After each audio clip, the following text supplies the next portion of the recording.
I would like to introduce the Global Head of Digital Marketing from Lamborghini, Roberto Ciacci. Thank you.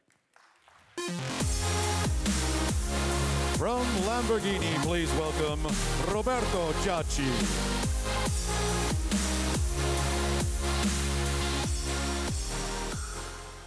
Good morning. Good morning, Prague. It's a pleasure to be here. And thank you, Ben, for the introduction. I think this is the first time that the Lamborghini appears on a public stage to tell the story about its social media presence. Should work.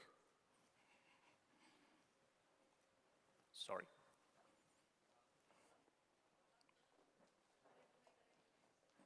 Sorry. Okay.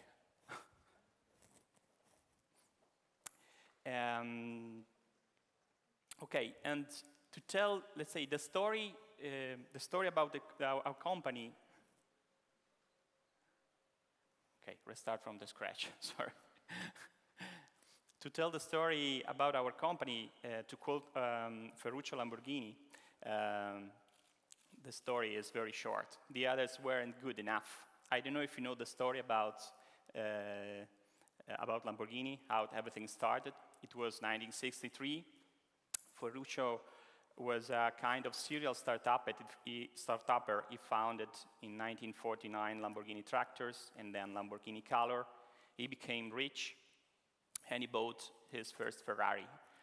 And Enzo Ferrari, at the age, was in his own historical workshop in Modena. And Ferruccio had a very well-developed company, more than 1,000 employees. And he bought his Ferrari, and he had an issue with the clutch of his Ferrari. And he complained with Enzo, "Enzo, the clutch is not working." And Enzo told him, "No, it's not possible. You are not able to drive properly the car, maybe."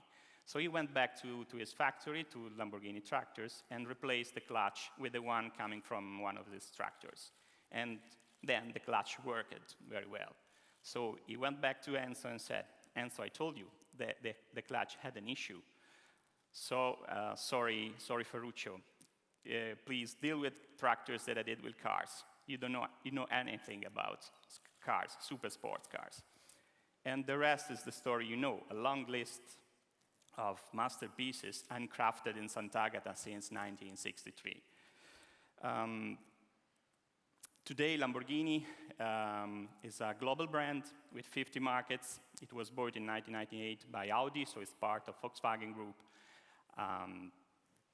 And is, let's say, quickly growing up. Last year, it was a record year with more than 2,500 cars sold. What about the story about our social media presence? Everything started in 2011. This is one of our employees at the moment.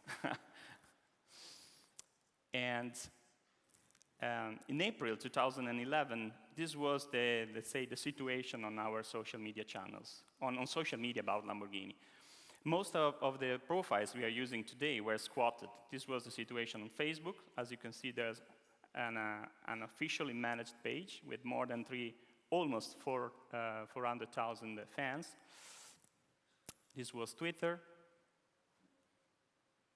YouTube, and Instagram. You remember Instagram was not available as a web front end, and this is what it was possible to watch, let's say, at the age. Then we started our own strategy, and the strategy was developed into 5 different stages. So the first phase was about retrieval. So we focused on retrieval, the Lamborghini handle everywhere, because this is the very basic, the ABC about, let's say, online branding. So we put a lot of efforts using our trademark, and of course, studying properly all the terms of service on all the platforms in order to understand how to claim back all our properties. Then, as soon as we retrieved the official handles, we worked, let's say, to try to make it authentic. So because since most of the channels were already used by third party, by other people, at the beginning the audience didn't believe that we were the real Lamborghini talking to them. So we worked and we established relationships with main players, with Facebook, Twitter, and Google, in order to have the verified badge and any kind of feature that could underline, let's say, the authenticity of the profile. Then we focused on growth, and this started more or less at the end of 2012. Growth means focusing on content marketing, content design, editorial calendars, writing down the right strategy for each channel. We have a single strategy for each channel, of course. And last year, we focused on governance because we experienced a massive growth.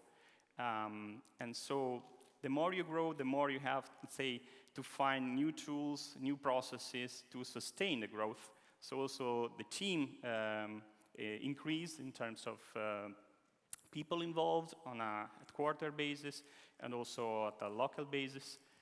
And then, let's say, starting this year and looking at the future, we would like also to go back, let's say, to the beginning and focus also on brand protection. I mean, we would like to avoid the misuse of our intellectual property or our trademark, and so we don't like abuses, and of course, but we love communities, so we need to find the right balance.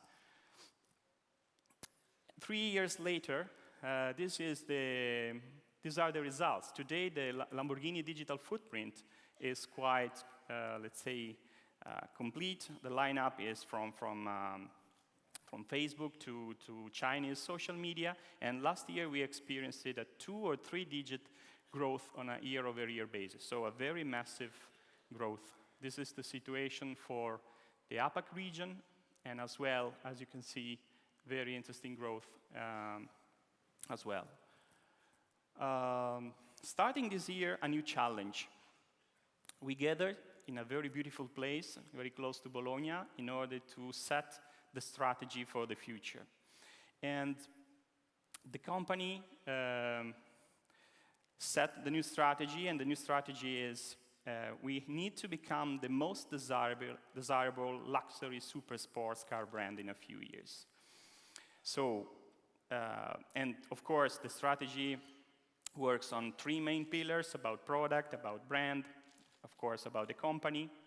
But of course, I'm most interested in what is the, let's say, declination of the strategy in terms of social media and digital marketing. Of course, is it feasible? No doubt. I'm pretty sure we can. With such an amazing product, and if you are Lamborghini fans, you know what I mean. Our cars are astonishing. It's the best in class in terms of design, performance, engineering, technology. Spot mode on, you can see. we made a fantastic lap in Nürburgring a few weeks ago, less than 7 minutes. That is an incredible performance, and if there is someone among you that are, I can say, that is a racing enthusiast, you know what I mean. 7 minutes it's an amazing time. Sport mode off, but this is the kind of amazing results that we have with our cars. And so how to measure, this was the challenge then to my team, to my department. So how to measure desire? If we need to become the most desirable super sports car brand, how to measure desire? And this is the challenge starting this year. And so we found 2 big families of KPIs. The first one is engagement, and the second one is loyalty. So we don't want to focus anymore on pure growth, on pure quantitative metrics, but we would like to focus on qualitative metrics.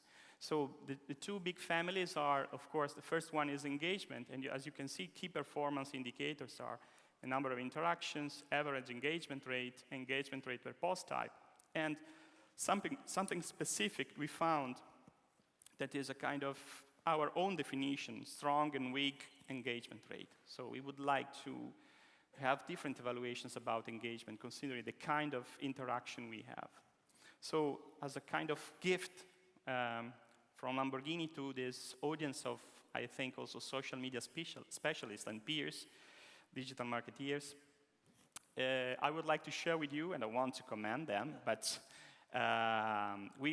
this is for Facebook only, but we developed a kind of playbook, is 170 pages of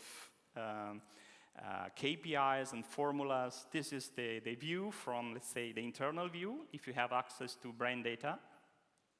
And this is the view, let's say, when you have to compare against competitors. Of course, one situation you have the real reach, in the other one you have the total fans, so less accurate.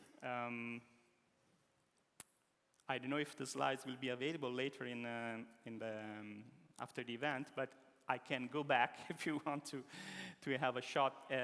Most of the times there's a lot of discussion about engagement because there are a lot of different definitions out there. And so this is why we tried to make it clear what we mean and what we would like to compare on a monthly basis, on a quarterly basis. So let's say internal perspective, competitive analysis. Then we found another big family of KPIs that is loyalty. So this is again made of 5 other different KPIs. Audience growth, so quantitative metrics at the end are, let's say, still present within the loyalty family. Then we have the churn rate, average page views, and feedback rate. And depending on the channel we are considering, there are also timing metrics. This is not the case of Facebook, maybe it is the case of YouTube. So always considering Facebook, this is what we defined as loyalty, internal view from having access to brand data. As you can see, audience growth, churn rate, assesses how many fans decide to stop following the page. I think this is a very important KPI for a luxury brand, how loyal your fan base is. Average page views, the feedback rate, again, a very important metric. And of course, this is internal perspective. When talking about competitive analysis, not all these metrics are available, so only these 2 KPIs are comparable against our main competitors' brand. We are present in the Lamborghini is working in the exclusive super sports car segment, and we have 4 main competitors. I don't want to mention the one with the horse, the red flag, and so on. But let's say that the competition is very tough. Open topics for me.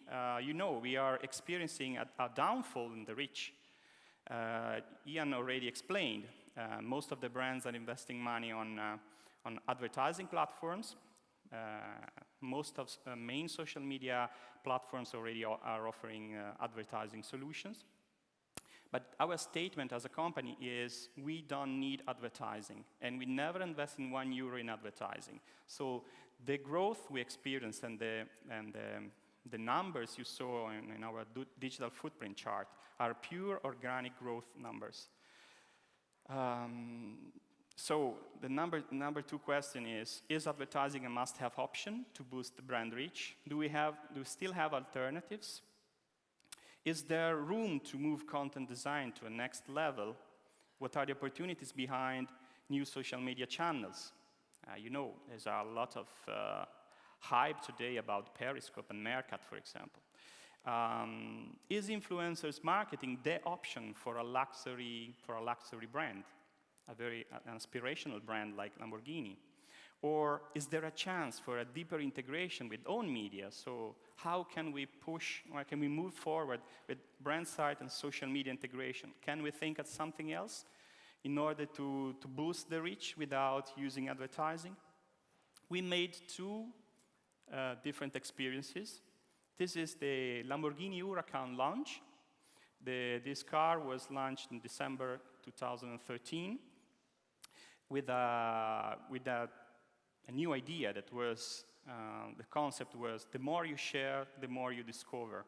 We started, let's say, announcing the car using a web series in 4 different episodes. The first one was released at the end of November 2013, and we asked our audience to share in order to unlock the next episodes. And this is what happened. So this is a pure organic, let's say, and viral reach that we generated through our own media, through the microsites that we developed. As you can see, more than 1 million stories, impressions were generated on Facebook. The other solution can be, of course, new content types. If we focus on Facebook, that I took as an example all over my presentation, Facebook started, let's say, with text and links, and then images, and then replaced very, very quickly social media like Flickr, and then moved to video, and now he's competing against YouTube, and maybe the next stage is virtual reality. You know, they bought Oculus Rift, and I think there's a reason. So maybe the next stage, the next evolution of content types will be virtual reality as well. We don't know what is going to happen. We made an interesting pilot with Samsung at Geneva Motor Show this year, so a few months ago, 2 months ago. And there was the possibility to experience a Lamborghini Huracan, let's say driving a Lamborghini Huracan in Amalfi Coast, of course, using the Samsung Gear device. That's it. Thank you very much.